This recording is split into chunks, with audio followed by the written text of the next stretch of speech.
Olá pessoal, aqui é o Velgas, hoje é dia 4 de março de 2026. São 8 horas, horário de Brasília. Moscou em defesa.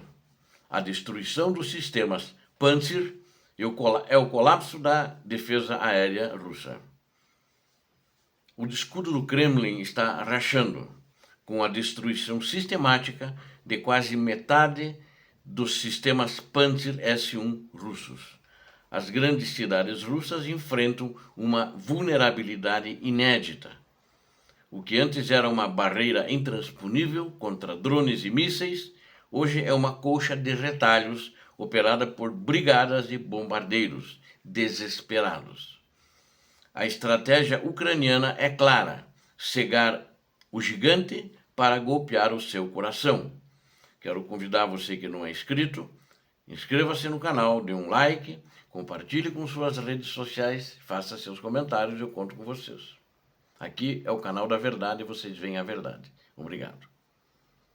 Vamos direto aos fatos. A Rússia está perdendo o controle do seu próprio céu. O especialista militar Sergei Grabsky confirmou o que imagens de satélite já sugeriam. As forças de defesa da Ucrânia destruíram cerca de 40% dos sistemas Pantsir S-1 da Rússia. Para quem não conhece o peso disso, o Pantsir é o queridinho da defesa russa. Era o queridinho do ditador da Rússia também. E ele se orgulhava muito desse Pantsir e é um número muito grande que tem sido destruídos.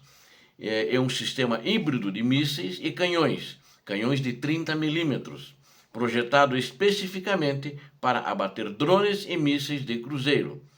Perder quase metade dessa frota não é apenas um prejuízo financeiro, é um desastre estratégico.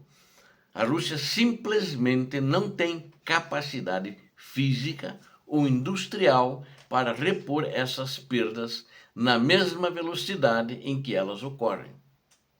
E qual é o resultado?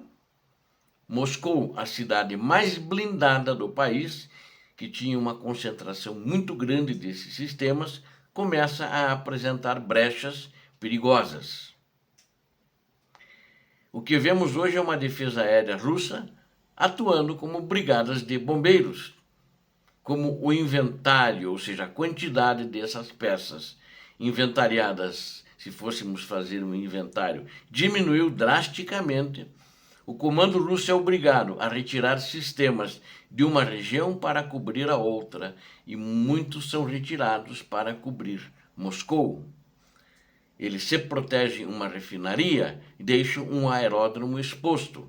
Se blindam o Kremlin, uma base de munições na retaguarda fica vulnerável. Essa movimentação constante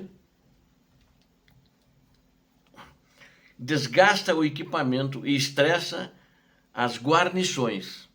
O general Syrskyi foi enfático: ninguém vence uma guerra apenas se defendendo. A Ucrânia entendeu que para vencer precisa de superioridade aérea.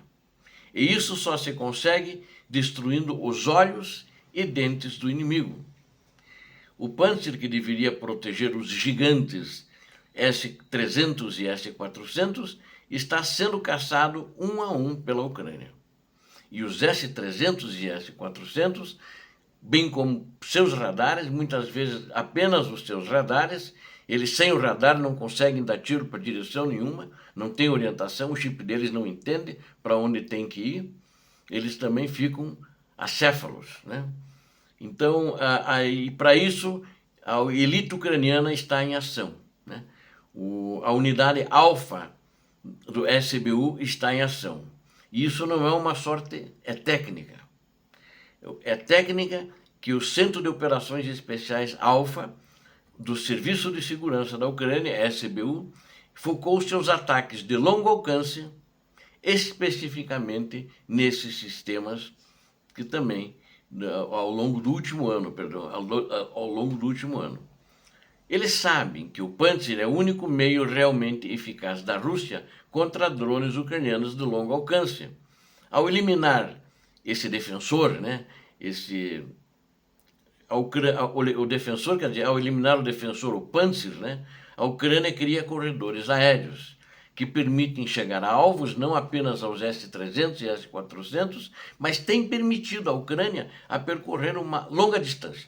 Então, como é que eles fazem e nas localidades? Por exemplo, pega Moscou, eles mandam lá um enxame de 100 drones, 50 drones, né? Cada dia é um número diferente, mas vão alguns drones para identificar onde estão esses alvos, porque esses Panzer começam a atirar nos drones, nos enxames de drones, tem sucesso, abatem alguns, mas tem drones que estão filmando e dando a posição onde está instalado esse sistema Panzer. E aí, o que acontece? No outro dia vem outro enxame de drones e eles estão indo na mosca, no alvo, ou seja, naqueles alvos identificados onde está o sistema Panzer e outros também, não apenas no Panzer. Então, e vai criando buracos, vai criando goteiras nesse escudo da Rússia, né? E assim a Ucrânia vai criando corredores aéreos para poder passar. Por esses buracos na rede de radares passam os drones, que atingem depósitos de combustíveis, centros de comando russos, etc. É uma guerra de atrito, porém, é onde a inteligência ucraniana está mapeando cada unidade Panzer para garantir que o caminho para o interior da Federação Russa e para os alvos em que ela se propõe a destruir, ela tenha livre acesso. Por isso, ela não tem sido incomodada no seu trajeto, inclusive a grandes distâncias. Agora, é claro, quando você consegue entrar na Rússia, que você já tem aquelas brechas, aqueles buracos, as goteiras no início, os drones ucranianos passam, o que acontece? Muitas vezes eles percorrem quase toda a distância onde não há defesa aérea, porque o território russo é muito longo. Já pensou? Não pode ter de metro em metro, ou de 10 quilômetros em 10 quilômetros, um sistema Panzer, né? E vamos dizer, os drones ucranianos vão dar 2.000 quilômetros, mais de 2.000 quilômetros. E aí daí ele vai encontrar a defesa aérea lá no local. E é normalmente muito fraca. Tem um sistema Panzer e tal. Aí vão os drones, vai o primeiro, é abatido. Aí já vai o segundo, vai em cima dos sistemas Panzer. E outros vão na refinaria, onde foi estipulado o alvo. Então existe uma engenharia por trás disso. Para entender o tamanho do problema russo, nós precisamos olhar para quem é um Panzer S-1, né? Desenvolvido nos anos 90 para substituir o antigo, ainda soviético, Tunguska, que eles às vezes usam. Eles têm alguns no estoque e alguns estão sendo usados na guerra da Ucrânia. E ele é uma joia ainda da engenharia e na localidade de Tula. Tula, se não me engano, é na Sibéria, né? Então ele é produzido lá. O Tunguska não é mais produzido. E agora o Panzer é produzido, né? Ele evoluiu do Tunguska para o Panzer. Opera de forma automática, rastreia alvos em altitudes baixas e ultra baixas, inclusive, e deveria ser imune a contramedidas eletrônicas, mas não é. A Ucrânia provou que não é. No início da invasão, estima-se que a Rússia tinha em torno de até 150 unidades ativas, né? Que era o que ela tinha produzido. E ela vendeu muito também, principalmente para os aliados dela na África que compraram esse sistema. E tinha também na Venezuela, só que os americanos passaram por cima deles, não sei se destruíram ou não, mas pegaram o ditador Maduro assim mesmo. E elas têm em torno entre 40 a 45 menos desses 150. E considerando muitas unidades também, que eu disse, estão espalhadas pelo mundo. Ela produziu um número grande disso, mas ela tinha contratos de exportação que entregou esse equipamento antes, inclusive, dessa segunda fase da guerra começar. Agora, sem o Panzer, os sistemas de longo alcance, como o S-400, tornam-se alvos fáceis, né? Pois não possuem a agilidade para bater pequenos drones que voam baixo. Aconteceu, por exemplo, quando ela atacava uma base aérea na Crimeia, é um exemplo, já aconteceu muito isso. A Ucrânia já sabia onde é que estava o Panzer, atacava, destruía o Panzer e também destruía o S-400 que ele estava protegendo. E aí entrava e bombardeava, destruía aviões ou destruía helicópteros, etc. E aí na nova fase da ofensiva a estratégia mudou agora, né? Mudou inclusive de patamar. A destruição sistemática de Panzer indica que a Ucrânia está preparando o terreno, na minha opinião, para ataques ainda maiores e mais profundos.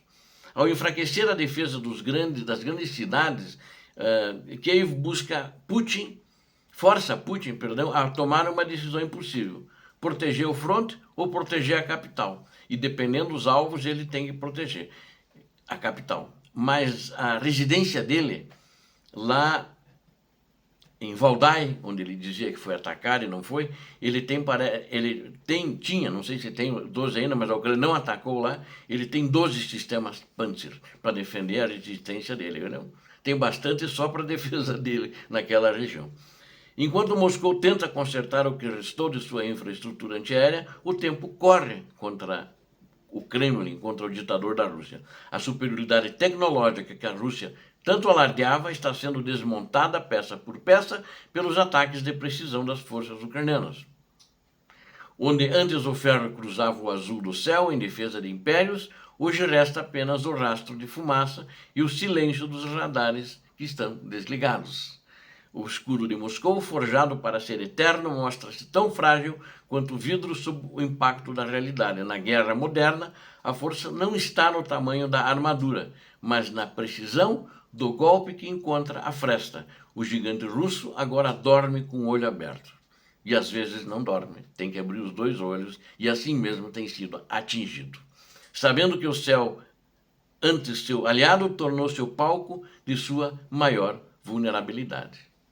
Eu conto com vocês. Muito obrigado a todos que assistiram o vídeo. Deus abençoe a todos vocês. Deus abençoe a Ucrânia. Deus abençoe o Brasil. Paz e bem, paz para toda a humanidade.